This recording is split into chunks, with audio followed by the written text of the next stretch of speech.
जो तूफानों में पलते जा रहे हैं, यकीन मानिए दुनिया बदलते जा रहे हैं। बिहार में हूँ, पटना से पास में है मधुबन, करीब 10 किलोमीटर का आसपास का फासला होगा अगर मैं गलत नहीं हूँ तो। मेरे साथ धर्मेंद्र हैं, मैं इनसे आपकी तारुफ कराता हूँ। धर्मेंद्र मधुबन से आप हैं, आपको हमारे प्लेटफॉर्म पे बहुत बहुत स्वागत है जी। थोड़ा जोर से बोलेंगे तो ऑडियंस तक भी जोर तक आवाज़ पहुँचेगी, दूर तक आवाज़ पहुँचाना है धर्मेंद्र की आवाज़ को। ओके जी। तो धर्मेंद्र ये बताइए कि जब मैं यहाँ मधुबन आया तो मैंने बहुत सारी लोगों से बातचीत की।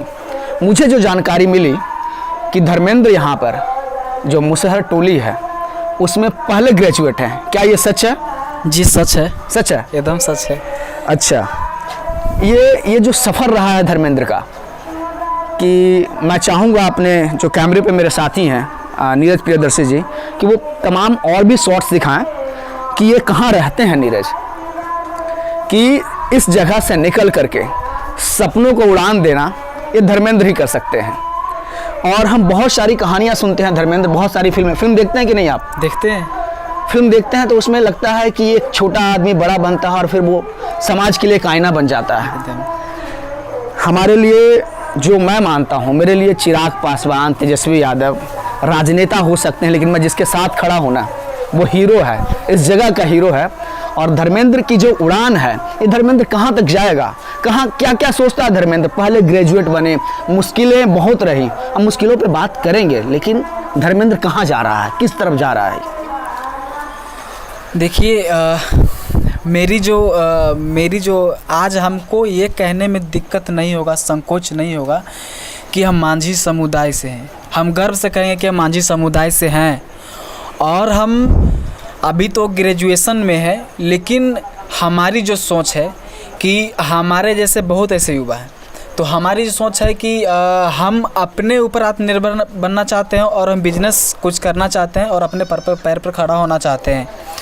और अभी जो मतलब हमारे जैसे जितने युवा भी हैं, वो मतलब ऐसे ही ग्रेजुएशन के आसपास ही मन के रह बिल्कुल पीछे चले जाते हैं।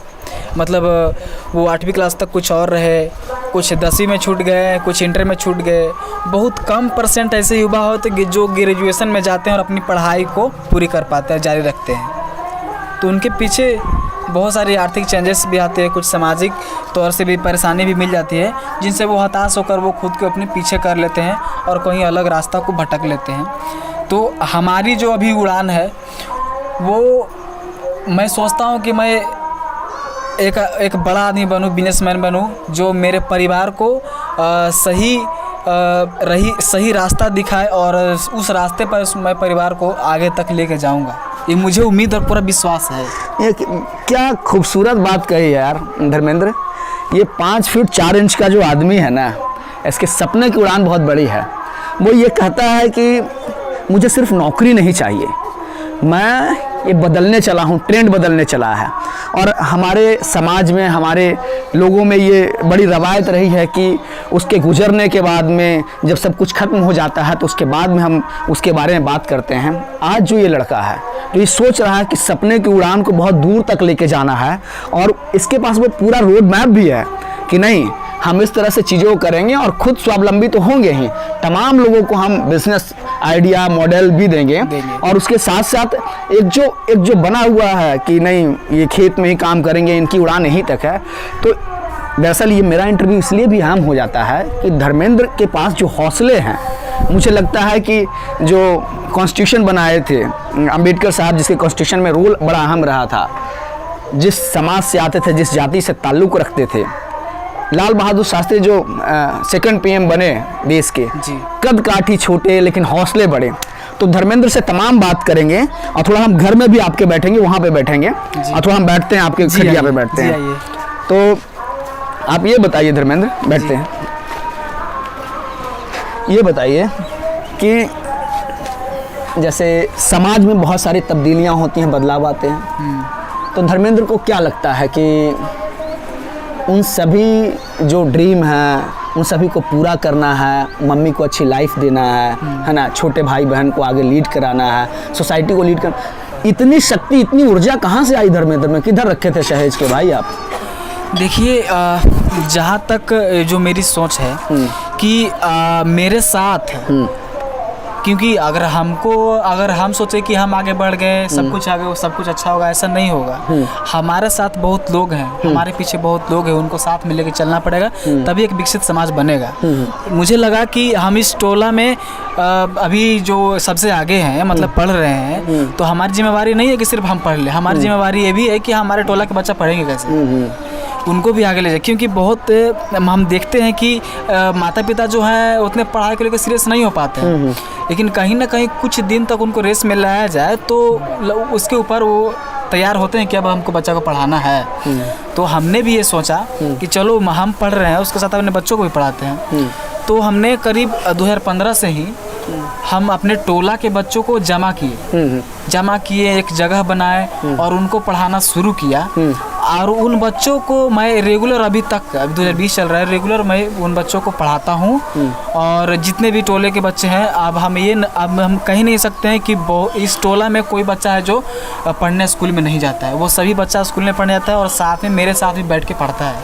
अच्छा, कभी एक वक्त आया कि लगा धर्मेंद्र को नहीं भाई पढ़ाई पूरी हो गई, अब चलो ये नहीं रखना, अब नहीं कर पाएंगे, कहीं कभी टूटने वाला वक्त आया क्या धर्मेंद्र का?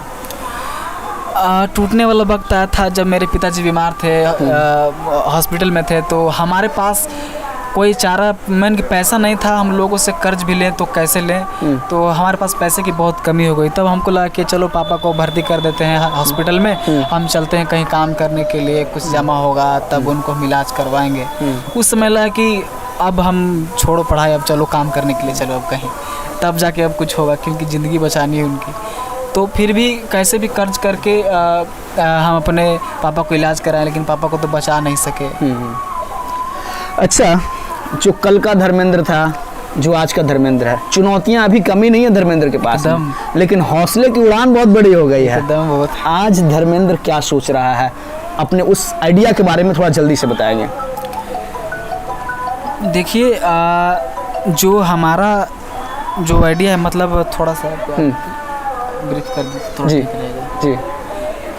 कि मतलब जो हमारी जो सोचे हैं ना, कि जैसे कि हम तो आगे चल ही रहे हैं, लेकिन हमारे साथ जो युवा हैं, हम अगर बिजनेस कर रहे हैं तो उनको भी बहुत से बिजनेस करने के तरीके भी बताएंगे उनको, कि आप भी मेरे साथ कैसे आगे आएँ और हमारे साथ चलें। उनका कुछ अलग करने का, बिजनेस करने का कुछ अलग तरीका होगा, उनसे कुछ अलग करना सीखेंगे। तो हम मतलब एक जमा होकर बात उस पर विचार करेंगे कि आपका क्या है, आपका क्या है, आपके जो तरीके हैं वो क्या क्या तरीके हैं, उनसे हमको करके सीखने को ज़्यादा हमको मिलेगा। जी, बहुत शुक्रिया धर्मेंद्र। ये धर्मेंद्र हैं जिनका अभी चुनौतियां मुश्किल है, अभी सामने बहुत सारी चुनौतियां हैं, उसके बावजूद धर्मेंद्र के सामने जो है वो एक विज़न है, अब्दुल कलाम वाला, डॉक्टर अंबेडकर वाला। वो विज़न है कि दुनिया कैसे बदलेंगे, उस राह पे चल पड़े हैं। और आप समझिए कि ये बिहार की मिट्टी है ना, बिहार की भूमि है, जहाँ दशरथ मांझी होते हैं तो कहीं धर्मेंद्र होते हैं। दशरथ बाबा को तो हम नहीं मिल पाए, लेकिन धर्मेंद्र से मिल रहे हैं, उस आदमी से मिल रहे हैं जो कि सृजन करता है अपने सपनों का। इस छोटी सी मड़ैया में सपने बड़े हैं, लड़ाई बड़ी है। इस लड़ाई के लिए हम आपको कहते हैं कि आप आगे लड़िए, हम सभी आपके साथ हैं। और एक नज़ीर पेश कीजिए, एक एग्जाम्पल सेट कीजिए कि नहीं, दुनिया बदल रही है। बहुत बहुत शुक्रिया। क्या कहना चाहते हैं आप फाइनल, जो लोग आपको देख रहे हैं? देखिए, हम यही कहना चाह रहे हैं कि अपनी ज़िंदगी में बहुत सी उतार चढ़ाव आती है, परिवार से, समाज से, बाकी लोगों से भी मिलती है।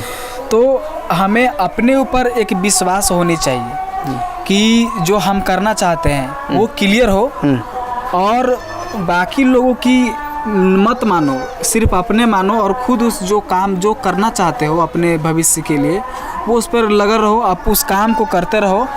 वो बहुत मन की वो होकर ही रहेगा, मन की असफल का कोई चांस नहीं है उसमें। और ये जिंदगी है, बार बार मौका मिलते ही रहता है, एक बार थोड़े, जिंदगी बहुत लंबा है। वाह, तो सफर संघर्ष शानदार धर्मेंद्र, बहुत अच्छा लगा, मुझे भी बहुत प्रेरणा मिल रही है आपसे। और दरअसल ये लाइन मेरी नहीं है, लेकिन मैंने कहीं सुना ही है कि जहाँ सर झुक जाए उसे मंदिर कहते हैं, जहाँ हर नदी मिल जाए उसे समंदर कहते हैं। जिंदगी के क्षेत्र में बड़े युद्ध हैं, जो हर युद्ध जीत जाए उसे सिकंदर कहते हैं। मैं चाहता हूँ कि जब मैं दोबारा धर्मेंद्र से मिलूँ, जब वो लड़ाई लड़ रहा होगा, तो मुझे भी गर्व होगा इस बिहार की मिट्टी पर। आपको बहुत बहुत शुभकामनाएं। और मैं ऐसे ही तमाम हीरो जो बिहार की धरती से, बिहार की माटी से निकल रहे हैं, जिसको हम हीरो बनते देख रहे हैं, हम मिलवाएंगे आपसे। बने रहिएगा हमारे साथ।